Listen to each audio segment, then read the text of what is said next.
terbaru di IDN App. Tonton live streaming kreator dan topik yang kamu suka, beri hadiah dan ngobrol dengan streamers favoritmu, bisa nonton sambil berkegiatan lain tanpa perlu langganan. Yuk download sekarang!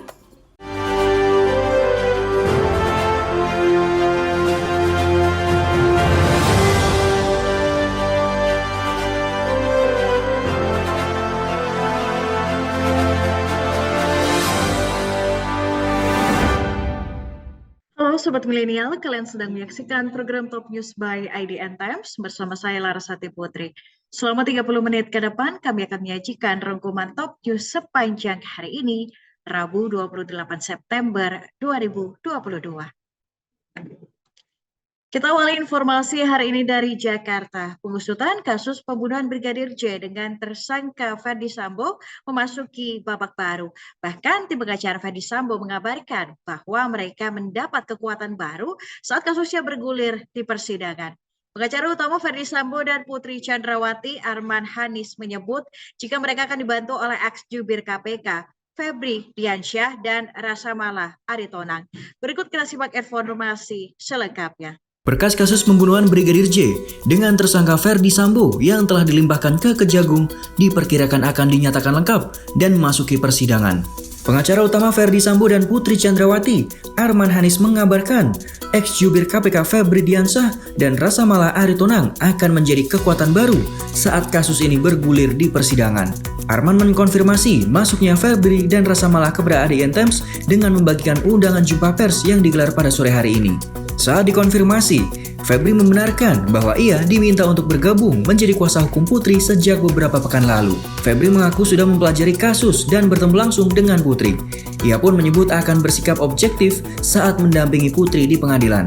Sementara terkait nasib Putri yang akan ditahan atau tidak ditentukan pekan depan. Berkas Putri akan dinyatakan lengkap terlebih dulu oleh Kejagung pada pekan ini. Sebelum Putri ditahan, pihak kepolisian akan memeriksa kesehatan istri Ferdi Sambo baik secara fisik maupun psikis. Sementara itu, mantan Kasubdit 1 di Treskrimum Polda Metro Jaya, AKBP Raindra Ramadansyah, dikenakan sanksi demosi selama 4 tahun. Hal tersebut berkenaan dengan pelanggaran yang dilakukan pada kasus kematian Brigadir J.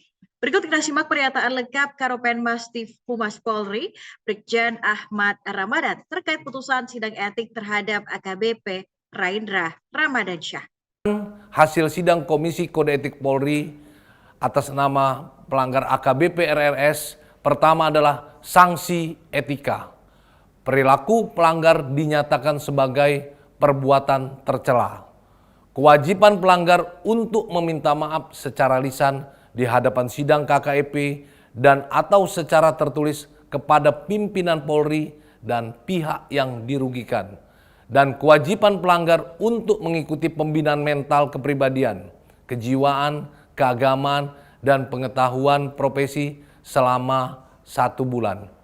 Kemudian sanksi administratif, A. Penempatan dalam tempat khusus selama 29 hari dari tanggal 12 Agustus sampai dengan 10 September 2022 di ruang Patsus di Propam Polri. Dan penempatan dalam tempat khusus tersebut telah dijalani oleh pelanggar. Dan sanksi lainnya adalah mutasi bersifat demosi selama 4 tahun semenjak dimutasikan ke Yanma Polri.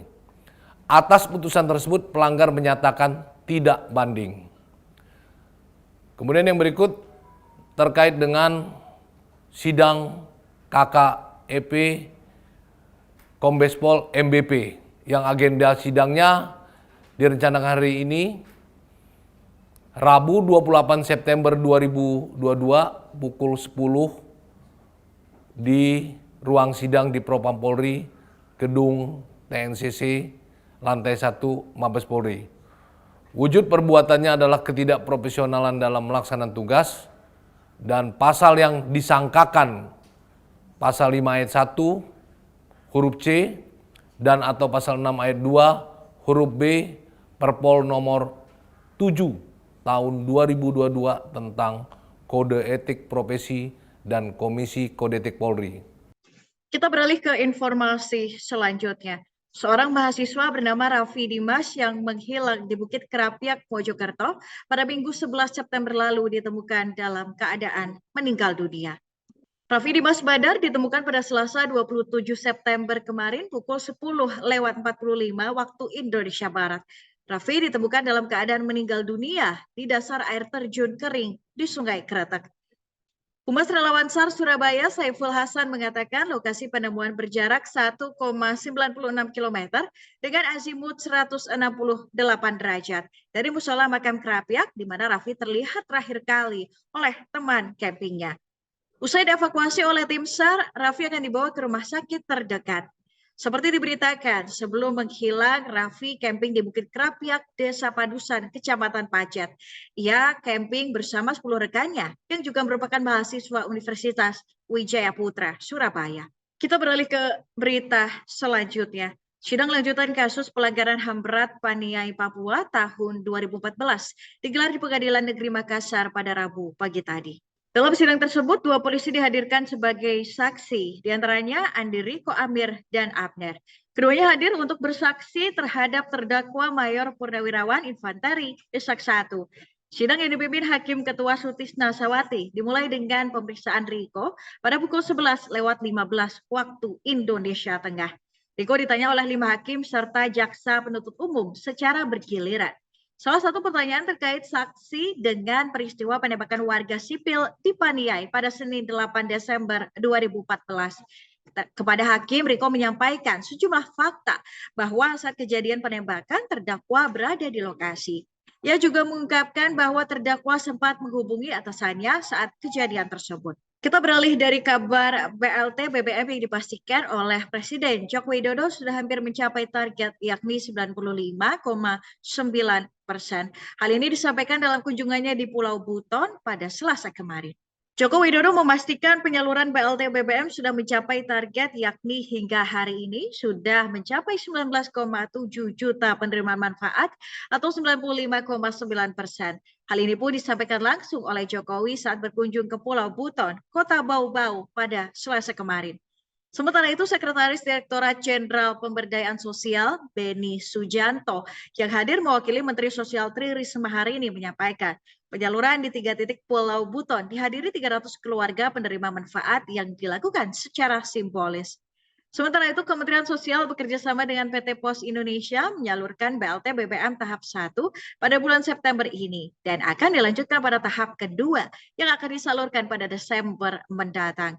Penyaluran dilakukan secara langsung dengan skema penyaluran di kantor pos wilayah masing-masing dan skema komunitas untuk masyarakat yang berada di kawasan 3T. Kita beralih ke informasi berikutnya. Jenderal Andika Perkasa merevisi aturan Panglima TNI nomor 31 tahun 2020 yang menyangkut tinggi badan dan usia calon taruna-taruni Akmil. Perubahan tersebut guna mengakomodasi kondisi umum remaja di Indonesia. Pada peraturan Panglima TNI tahun 2020, tinggi badan untuk calon taruna putra yakni minimal 163 cm, sedangkan calon taruna putri dengan tinggi minimal 157 cm. Sedangkan merujuk pada aturan yang direvisi, maka tinggi badan untuk calon taruna putra diturunkan menjadi 160 cm dan 155 cm bagi calon taruna putri. Perubahan ini pun disampaikan oleh Panglima TNI Jenderal Andika Perkasa guna mengakomodasi kondisi umum remaja di Indonesia. Selain mengubah ketentuan minimal tinggi badan, hal lain yang disesuaikan oleh Andika yakni mengenai usia calon taruna untuk dapat diterima masuk Akmil. Sebelumnya pada aturan lama, calon taruna yang diterima berusia 18 tahun ketika pendidikan dimulai. Namun untuk tahun ini terdapat toleransi dengan minimal 17 tahun 9 bulan. Ya, jadi begini, ini harus diketahui untuk semuanya. Jadi kita menggunakan peraturan Panglima TNI yang terakhir itu tahun 2020, jadi nomor 31, itu sudah saya lakukan perubahan yang sebetulnya lebih mengakomodasi. Sebagai contoh, tinggi badan untuk peraturan Panglima yang terakhir yang menjadi dasar kita semua saat ini adalah 163 cm untuk pria, untuk wanita 157, betul ya? Betul. itu sudah saya turunkan. Jadi saya sudah membuat revisi sedemikian rupa sehingga lebih mengakomodasi kondisi umum remaja Indonesia. Ya, itu yang paling penting, termasuk usia. Usia di sini masalahnya adalah undang-undang, rekan-rekan sekalian. Undang-undang nomor 34 itu ada. Oleh karena itu, coba datanya tadi.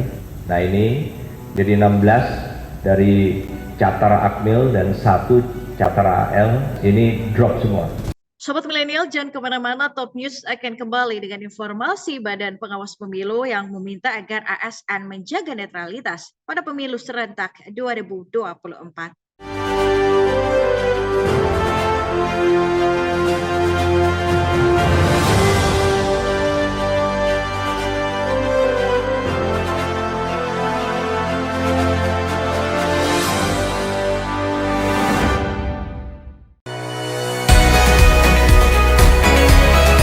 IDN Programmatic OOH is the first internet and GPS-connected out-of-home media platform.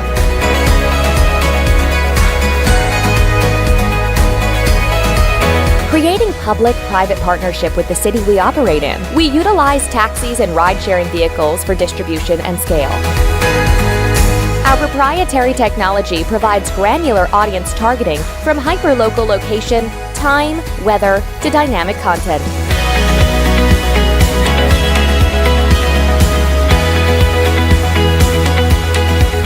We bridge your digital life to real life.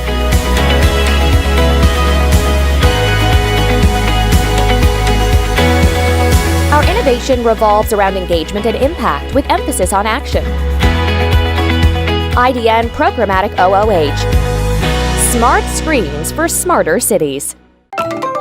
Yang baru di IDN App, tonton live streaming kreator dan topik yang kamu suka, beri hadiah dan ngobrol dengan streamers favoritmu, bisa nonton sambil berkegiatan lain tanpa perlu langganan. Yuk download sekarang!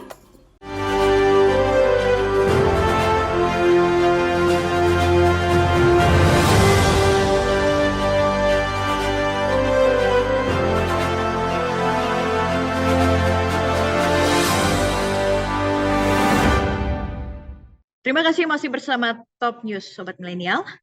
Dirjen Politik dan Pemerintahan Umum Kemendagri Bahtiar menekankan agar dapat bersinergi bersama guna menjaga netralitas ASN pada pemilu serentak yang akan berlangsung pada 2024 mendatang. Disampaikan kepada awak media usai menghadiri rakor Bawaslu dan Kepala Daerah dalam mewujudkan netralitas pada pemilu 2024, Dirjen Politik dan Pemerintahan Umum Kemendagri Bahtiar menekankan untuk bersinergi bersama guna menjaga netralitas ASN pada pemilu serentak 2024.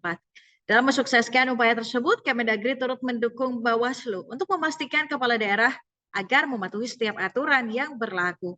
Selain itu, ASN juga memiliki asas netralitas yang tertuang dalam Undang-Undang Nomor 5 Tahun 2024 bahwa ASN dilarang menjadi anggota dan ataupun pengurus partai politik. Dengan adanya netralitas ASN tersebut, Bahtiar berharap penyelenggaraan pemilu dapat memenuhi asas jujur dan adil, sehingga masyarakat dapat menerima dan mempercayai hasil akhir dalam pemilu mendatang. Badan Pengawas Pemilu atau Bawaslu mengingatkan seluruh aparatur sipil negara atau ASN untuk menjaga netralitas menjelang pemilu dan pilkada serentak 2024. Ketua Bawaslu Rahmat Bagja juga mengingatkan ASN untuk berhati-hati dalam menggunakan media sosial yang bisa berpotensi melanggar netralitas ASN. Pernyataan Ketua Bawaslu ini disampaikan saat pembukaan rapat koordinasi Bawaslu dan Kepala Daerah dalam mewujudkan netralitas ASN pada pemilu 2024 yang diselenggarakan di Bali. Berikut kita simak pernyataan Ketua Bawaslu Rahmat Bagja. Bapak Ibu, ke depan pemilu kita akan diadakan dalam 1 tahun. Pertama, pemilu nasional, salah satunya Pileg dan Pilpres, akan diadakan dalam 1 hari pemungutannya pada tanggal 14 Februari tahun 2027. Bertepatan juga bagi anak muda disebut Hari Kasih Sayang. Dengan demikian kita harapkan pemilu kita penuh juga dengan Hari Kasih Sayang. Kemudian pada 27 November 2024, Pilkada di seluruh provinsi dan di seluruh kabupaten kota dilaksanakan. Kecuali satu ya Pak Bahtiar, satu itu hanya DIY yang tidak melakukan pemilihan gubernur. Jadi hal inilah yang menjadi perhatian kita bersama, terutama karena jarak antara pemilu dan pilkada begitu dekat. Hanya waktunya 9 bulan.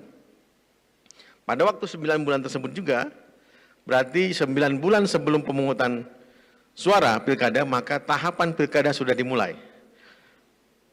Dengan demikian, pada bulan Februari 2024, tahapan pilkada sudah dimulai. Bertepatan dengan pemungutan suara untuk pemilihan umum nasional. Hal inilah yang menjadi perhatian kita bersama, sehingga kemudian acara ini dilakukan oleh Bawaslu untuk mengundang Bapak Ibu semua yang mewakili pemerintahan daerah untuk kemudian ikut bersama dalam melakukan strategi pencegahan untuk tidak terjadinya pelanggaran netralitas ASN ke depan, baik dalam pemilu nasional maupun pemilu kepala daerah. Pada saat ini, Bapak Ibu nanti ke depan akan menjadi pejabat pembina kepegawaian yang kami pada kemarin pada pemilu tahun 2019 dan tahun pilkada tahun 2020 telah melakukan kerjasama yang baik dengan Komisi Aparatur Sipil Negara. Dengan apa? Dengan melakukan berbagai bentuk pencegahan dan juga penindakan. Kalau kita lihat pelanggaran pilkada, netralitas ASN di pilkada itu lebih dari 1000 Bapak Ibu. Jadi ada 1000 perkara, sedangkan di pemilu hanya sekitar 600 ke bawah. Dapat Bapak Ibu bayangkan, pilkada yang hanya 169 itu ada 1000 perkara, sedangkan pemilu yang nasional itu ada sekitar hanya 600 perkara atau 500 perkara. Hal inilah yang kemudian menjadi perhatian kita bersama.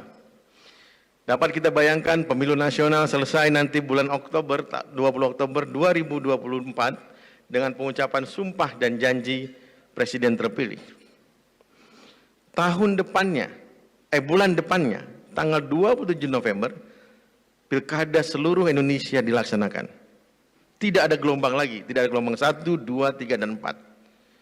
Akan tetapi, sekaligus Bapak Ibu, inilah percobaan pertama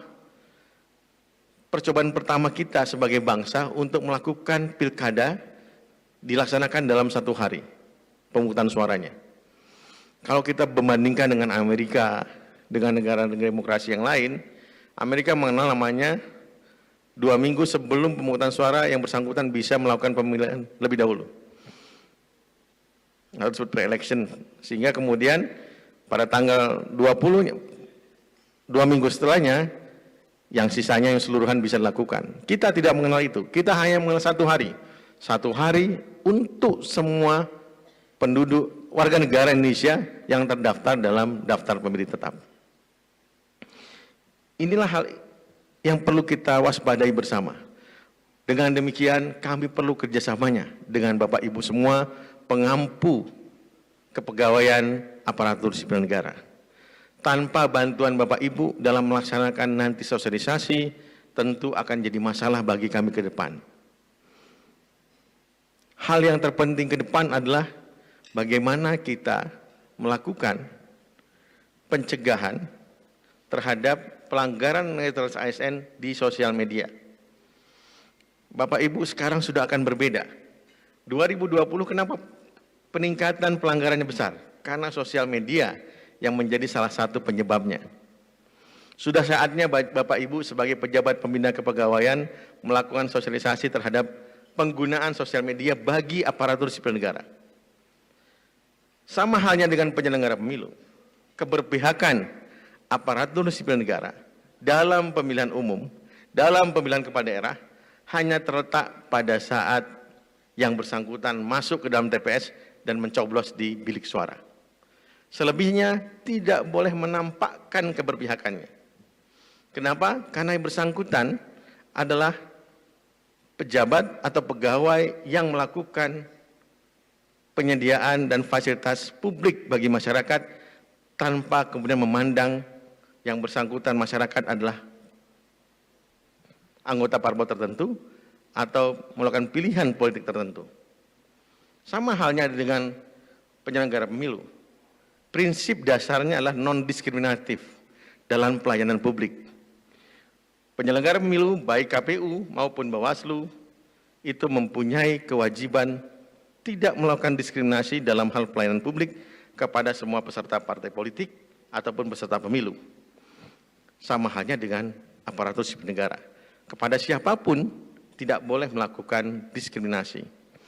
Inilah kesamaan kita yang harus kita jaga untuk menjaga kualitas demokrasi Indonesia. Pada minggu yang lalu kami melakukan audiensi dengan Bapak Presiden Republik Indonesia. Bapak Presiden memberikan pesan kepada penyelenggara pemilu, khususnya Badan Pengawas Pemilu. Lakukan penegakan hukum dengan tegas. Ketegasan Bawaslu merupakan kunci utama dalam menjaga demokrasi di Indonesia. Pesan Pak Presiden itu disampaikan kepada 5 komisioner Bawaslu, sehingga kemudian kami pada saat ini kemungkinan akan melakukan berbagai upaya pencegahan untuk kemudian menurunkan penindakan. Ada hal yang berbeda pada Bawaslu kali ini. Dulu prinsipnya adalah pencegahan di awal. Kami sekarang mengubah salam kami menjadi salam awas, cegah, dan tindak. Ada filosofisnya seperti ini. Kalau dulu pencegahan, awas, dan tindak, menurut kami agak bermasalah dalam termnya. Karena tugas kami adalah, tugas pertama adalah pengawasan. Badan Pengawas Pemilu melakukan tugas pengawasan, menyusun standar tata laksana pengawasan seluruh tahapan penyelenggaraan pemilu, baik pemilu dan pilkada. Kemudian, Badan Pengawas Pemilu melakukan upaya pencegahan dan penindakan. Jadi, dalam kerangka pengawasan muncullah cegah dan tindak. Cegah lebih diutamakan daripada tindak. Oleh sebab itu, kami memerlukan kerjasama dengan Bapak Ibu semua, selaku pejabat pembina kepegawaian dalam proses-proses sosialisasi kepada aparatur sipil negara. Tentu nanti Bawaslu Provinsi yang hadir di sini akan melakukan upaya sosialisasi bekerjasama dengan Bapak Ibu semua. Kami mengharapkan kita memberikan hal-hal yang baru kepada teman-teman ASN. Sobat Milenial, jangan kemana-mana, Top News akan kembali dengan informasi skuad Garuda yang berhasil menekuk timnas Curaçao untuk kedua kalinya pada laga internasional FIFA Matchday.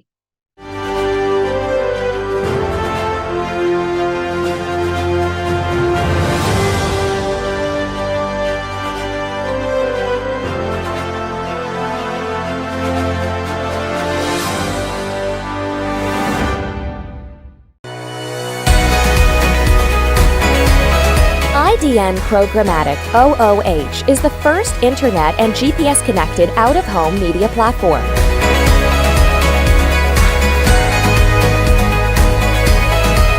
Creating public-private partnership with the city we operate in, we utilize taxis and ride-sharing vehicles for distribution and scale.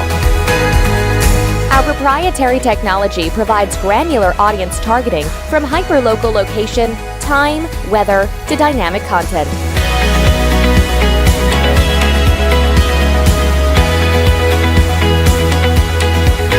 We bridge your digital life to real life.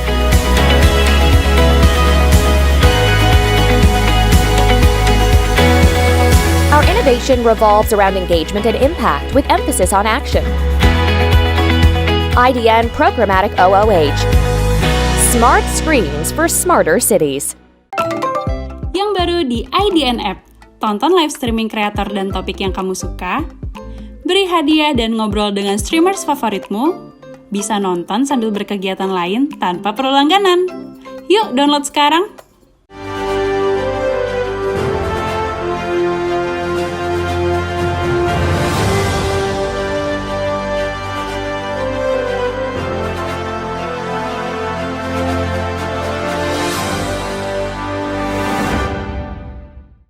Presiden Joko Widodo baru saja mendapat anugerah gelar adat Kesultanan Ternate yang diberikan langsung oleh Sultan Ternate ke-49 Hidayatullah Shah pada Rabu pagi.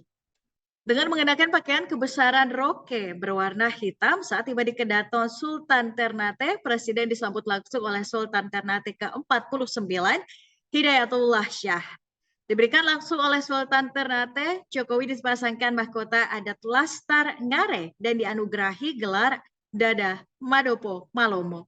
Sedangkan makna gelar adat Kesultanan Ternate yang diberikan Jokowi memiliki arti pemimpin besar, di mana ia merupakan sosok pemimpin negara yang besar dengan mengedepankan kearifan dan kebijaksanaan. Sebelumnya, Jokowi juga sudah dinobatkan sebagai Pangeran Kesultanan Ternate dengan gelar Kaijil.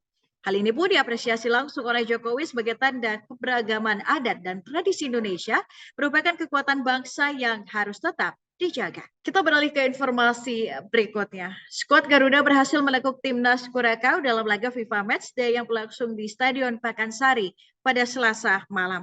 Dalam kemenangan tersebut, Indonesia berhasil menduduki peringkat 152 FIFA.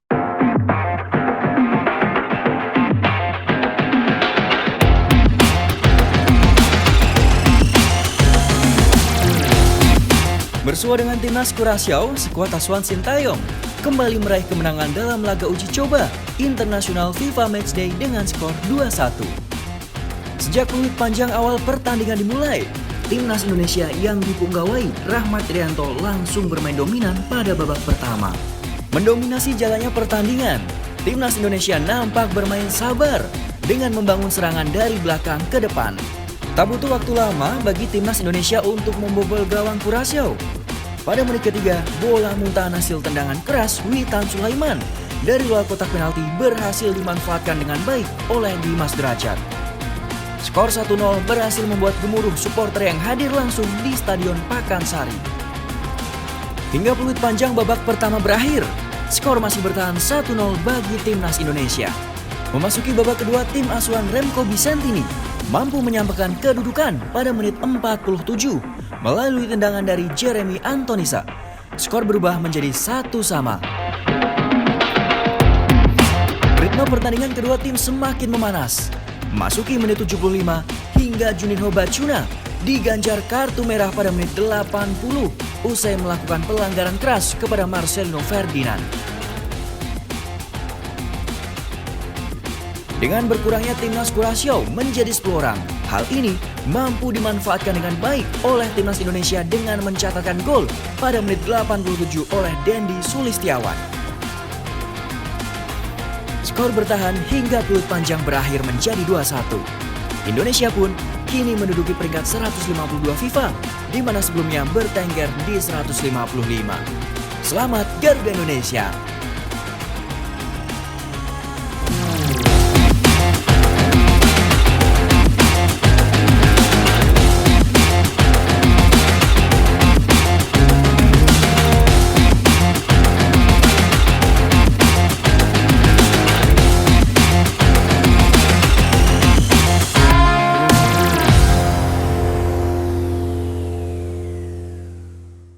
Informasi tadi menutup perjumpaan kita hari ini. Sobat Milenial, terima kasih sudah menyaksikan Top News. Ikuti terus perkembangan berita-berita terbaru hanya di IDN Times. Saksikan terus Top News by IDN Times setiap Senin hingga Jumat pukul 18.30 waktu Indonesia Barat. Dan jangan lupa untuk download IDN App. Salar Sati Putri bersama tim yang bertugas mengucapkan terima kasih. Terus patuhi protokol kesehatan dan sampai jumpa.